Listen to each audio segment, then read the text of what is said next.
కల్పించినటువంటి వేదిక మీద ఉన్నటువంటి పెద్దలు, సెంట్ మేరియా స్కూల్ యాజమాన్యం, ఈ పాఠశాల ఉపాధ్యాయుని మిత్రులకి, ఈ ప్రాంత పార్టీ నాయకులు, గౌరవ పెద్దలందరికీ, ఈ పాఠశాలని ఇంత గొప్పగా నడపడం లోపల సహకరిస్తున్నటువంటి వేదిక ముందున్నటువంటి మాతృమూర్తులకి, తల్లిదండ్రులందరికీ కూడా పాఠశాల యాజమాన్యం పక్షాన శుభాకాంక్షలు, అభినందనలు తెలియజేస్తా ఉన్నా. ఇందాక మేము వదిలినటువంటి పావురాలు ఎంత స్వేచ్ఛగా ఎదగాలని కోరుకున్నాయో అట్లే మీ పిల్లలు కూడా అంతే గొప్పగా మీరు వదిలేస్తే డెఫినెట్ గా వాళ్ళు ఈ దేశానికి ఉపయోగపడేటువంటి పౌరులుగా తీర్చిదిద్దబడతారు. కానీ దురదృష్టం ఏంటంటే మన విద్యా వ్యవస్థలో 10th అయిపోగానే మా పిల్లోడు ఎంపీసీలో జాయిన్ అయినాడా, మా పిల్లల్ని బైపీసీలో జాయిన్ చేసినామా, డాక్టర్లు చేద్దామా, ఇంజనీర్లు చేద్దామా అనేటువంటి రెస్ట్రిక్షన్ లోంచి పిల్లల్ని ఇందాక పంజరాల్లో పావురాలు వదిలినట్టు వదిలితే దే మే బికమ్, ఒక అమ్మాయి పివి సింధు కావచ్చు, ఇంకొక అమ్మాయి సైనా నెహ్వాల్ కావచ్చు, లేకపోతే ఇంకొక అబ్బాయి కిదాంబి శ్రీకాంత్ కావచ్చు, లేకపోతే ఇంకొకరు నాలాగా చదువు రాకపోతే రాజకీయాలకు వచ్చి ఎమ్మెల్యేలు ఎంపీలు కూడా కావచ్చు. అందుకని పిల్లల్లో ఉన్నటువంటి సృజనాత్మక శక్తి బయటికి రావాలంటే తల్లిదండ్రులకి ఒక టీచర్ గా నేను చేసేటువంటి అప్పీల్, బంధించి పెట్టకండి పిల్లల్ని. పౌల్ట్రీ ఫామ్ లో కోళ్లను పెంచినట్టు లేదా పంజరాల్లో పక్షుల్ని పెంచినట్టు పిల్లల్ని తయారు చేయకండి దయచేసి. గ్రౌండ్, నాకు తెలిసి హైదరాబాద్ లో ఇట్లాంటి గ్రౌండ్ కనబడమే చాలా తక్కువ కనబడుతుంది. మీ ఆలియాబాద్ ప్రాంతంలో ఇంత మంచి గ్రౌండ్ ఇంకా పరిరక్షించబడుతుందంటే ఈ ప్రాంతంలో ఉన్నటువంటి పిల్లలంతా కూడా అదృష్టవంతులు. ఎందుకంటే అరిస్టాటిల్ చెప్తాడు, sound mind in sound body. Sound mind అంటే మనల్ని ఏమనుకుంటారంటే 100 కిలోలు ఉంటే సౌండ్ మైండ్ అనుకుంటారు. Sound mind in sound body అంటే మనిషి చూడడానికి కాదు, శారీరకంగా మానసికంగా దృఢంగా ఉంటే పిల్లలు కూడా అంతే గొప్పగా ఎదగడానికి ఒక అవకాశాన్ని కల్పిస్తారు. నేను వచ్చి ఇక్కడ కూర్చున్న తర్వాత టీచర్ రాణి గారు ఒక మాట చెప్పినారు, ఇది పిల్లల కొరకు నిర్వహించుకుంటున్నటువంటి కార్యక్రమం, దీంట్లో ఎవరి ప్రమేయం లేదు అని చెప్పిండ్రు. అందుకనే చిన్నారులలో ఉన్నటువంటి సృజనాత్మకత శక్తి బయటికి రావాలంటే, వాళ్ళలో ఉన్నటువంటి కళా హృదయం బయటికి రావాలంటే వాళ్ళని కూడా ఫ్రీ బర్డ్స్ గా వదిలేయాలి.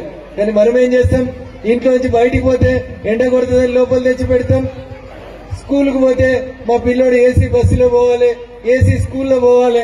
మనం ఈడున్న వాళ్ళం ఎవరం కూడా, ఆఖరికి నాతో సహా ఈడున్న వాళ్ళకి ఎవరం కూడా మనమేం ఏసీలలో పోలే, ఏసీ బస్సులలో చదవలే, ఇంగ్లీష్ చదువుకోలేదు.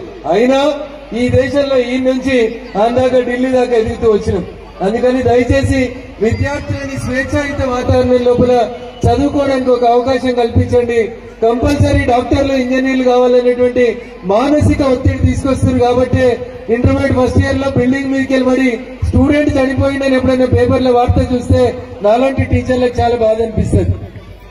పిల్లలకి ఏది నచ్చితే ఆ రంగంలో ఎంకరేజ్ చేయండి వాళ్ళని దయచేసి. ఆకాశమే హద్దుగా అబ్దుల్ కలాం గారు చెప్పినట్టు లెట్ దెమ్ డ్రీమ్, వాళ్ళను కళ కననీయండి. ఆ కళని అచీవ్ చేసుకోవడానికి, ఆ గోల్ ని రీచ్ కావడానికి ఆ పిల్లలకి మనం స్టెప్పింగ్ స్టోన్స్ గా ఉండాలి. వాళ్ళు ఎదుగుతున్న పరిణామ క్రమంలో వాళ్ళకు మనం మెట్లుగా ఉపయోగపడాలి తప్ప మనం వాళ్ళకు భారంగా పరిణమించకూడదని చెప్పి నేను సవినయంగా తల్లిదండ్రులందరూ కూడా అప్పీల్ చేస్తా ఉన్నా. అందరూ డాక్టర్లు, అందరూ ఇంజనీర్లే అయిందనుకోండి, బిల్డింగ్ కట్టే మేస్త్రి ఎవరుంటారు, బిల్డింగ్ కట్టే కాంట్రాక్టర్ ఎవరుంటారు. అందుకని ఒకసారి ఆలోచించాలి. సమాజం అంటే సమాజంలో అన్ని వృత్తుల వాళ్ళు ఉండాలి. అందరూ డాక్టర్లు, ఇంజనీర్లు అయితే రేపు మరి రాణిలాగా చదువు చెప్పేందుకు ఓ మంచి టీచర్ లేకపోతే సమాజం ఎట్లా బాగుపడుతుందో ఒకసారి ఆలోచించాలి. అందుకని వారి తండ్రి ఆశయాల్ని ముందుకు తీసుకుపోతూ వారి తండ్రి అందించినటువంటి ఈ స్కూల్ ని ఇంత గొప్పగా ఈ ప్రాంతంలో కష్టపడి నడిపిస్తున్నటువంటి సోదరి రాణికి మీ అందరి అండదండలు, ఆశీస్సులు ఎల్లవేళలో ఉండాలని మనస్ఫూర్తిగా కోరుకుంటూ తల్లిదండ్రులకి మరీ నేను చేసేటువంటి అప్పీల్ ఒకటే, చిన్నారుల్ని సీతాకొక చిలుకల్లాగా వదిలేయండి. Let them encourage, let them enjoy the nature and as well as the studies. నాకు నచ్చిన పని చేయమంటే నేను 100% నా శక్తిని ఉపయోగించి పనిచేస్తాను. నాకు ఇష్టం లేని పని చేయమన్నా అనుకోండి, సగం మాత్రమే ఎఫర్ట్ పెట్టి పనిచేస్తాను. అందుకని పిల్లలకి ఏది నచ్చుతుంది, మంచి మంచి వకీళ్లు కావచ్చు, మంచి మంచి కలెక్టర్లు, మంచి మంచి ఐపీఎస్లు లేదా మంచి మంచి పోలీస్ అధికారులు కావడానికి అవకాశం ఉంటుంది. అందుకని ఎంతసేపు ఎంపీసీ, బైపీసీ, శ్రీ చైతన్య, నారాయణ, పొద్దున్నేస్తే సాయంత్రం దాకా గ్రిల్ చేయకండి పిల్లల్ని. దయచేసి ఫ్రీగా వదిలేయండి, బాగా చదువుకోనియండి. వాళ్ళ నుంచి ఒక ఐన్స్టైన్, ఒక అరిస్టాటిల్, ఒక నరేంద్ర మోడీ ఇట్లా చాలా మంది గొప్ప గొప్ప వాళ్ళు తయారు కావడానికి ఒక అవకాశం ఉంటుంది. అందుకని స్వేచ్ఛాయుత వాతావరణంలో సోదరి రాణి ఎందుకు మా చేత అప్పారావు గారి చేత నా చేత పావురాల్ని గాల్లోకి వదిలేపించిందో తెలియదు. కానీ my intention after leaving the pigeons into the air is అట్లే పిల్లల్ని కూడా అట్లే స్వేచ్ఛాయుత వాతావరణంలోకి వదిలేస్తే ఒక 10th క్లాస్ అమ్మాయి గవర్నమెంట్ స్కూల్లో చదువుకుంటున్న అమ్మాయి ఓ గిరిజన బిడ్డ ఒక గొప్ప అంబిషన్ తోటి ముందుకు పోయింది. మీరందరూ చూసిరు. మలావత్ పూర్ణ అని ఒక చిన్న పాప 10th క్లాస్ అమ్మాయి ప్రపంచంలోనే ఎత్తైనటువంటి హిమాలయ పర్వతాలు ఎక్కాలనేటువంటి ఒక ఆలోచన వచ్చింది. తల్లిదండ్రుల దగ్గర ఉంటే బిడ్డ చలి పెడుతుంది, బిడ్డ ఐసి కట్టగడుతుందని తల్లిదండ్రులు ఊకుంచితే ఊకుండిపోయేది ఆ పిల్ల అమ్మాయి. కానీ గవర్నమెంట్ స్కూల్లో హాస్టల్లో ఉంది కాబట్టి టీచర్లతో తన అంబిషన్ ఎక్స్ప్రెస్ చేసినప్పుడు ఆ టీచర్లు ఎంకరేజ్ చేసిరు. మలావత్ పూర్ణ హెస్ క్రియేటెడ్ ఎన్ హిస్టరీ. అట్లా మీ పిల్లల్లో కూడా గొప్ప గొప్ప వాళ్ళుగా ఎదగడానికి అవకాశం ఉంటుంది. నేను ఇందాక చెప్పిన కిదాంబి శ్రీకాంత్ కావచ్చు, సైనా నెహ్వాల్ కావచ్చు, పివి సింధు కావచ్చు, మలావత్ పూర్ణ కావచ్చు, లేకపోతే చాలా మంది గొప్ప గొప్పగా ఇతర రంగాల్లో రాణించేయడానికి అవకాశం ఉన్నటువంటి చిన్నారి పిల్లల్ని దయచేసి పంజరాల్లో బంధించకండి. వాళ్ళలో ఉన్న సృజనాత్మక శక్తిని ఎంకరేజ్ చేయమని మీకు చెప్తూ చివరిగా మీ లోపల చాలా మందికి, మా వేదిక మీద ఉన్న వాళ్ళు కూడా చాలా మందికి ఆ భగవద్గీత శ్లోకాలు ఇందాక చిన్నపిల్లలు చెప్పినట్టు మనకు కూడా చెప్పడానికి రాదు.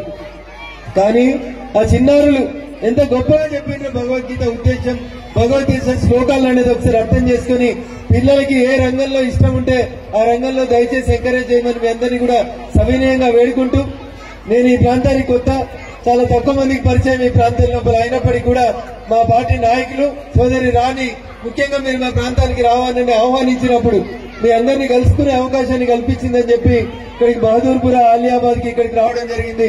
ఇంత గొప్ప సంఖ్యలో ఇక్కడ హాజరైనటువంటి సోదరుడు రవికాంత్ మరియు మిత్రులందరికీ కూడా పేరు పేరున శుభాకాంక్షలు, అభినందనలు తెలియజేస్తూ పిల్లలందరికీ కూడా మంచి భవిష్యత్తు ఉండాలని మనస్ఫూర్తిగా భగవంతుని ప్రార్థిస్తూ ఈ అవకాశం ఇచ్చిన వేదిక మీద పెద్దలందరికీ, వేదిక ముందున్నటువంటి మాతృమూర్తులందరికీ కూడా శిరస్సు వంచి నమస్సుమాంజలి తెలియజేస్తూ సెలవు తీసుకుంటా ఉన్నాను. జై హింద్, జై భారత్.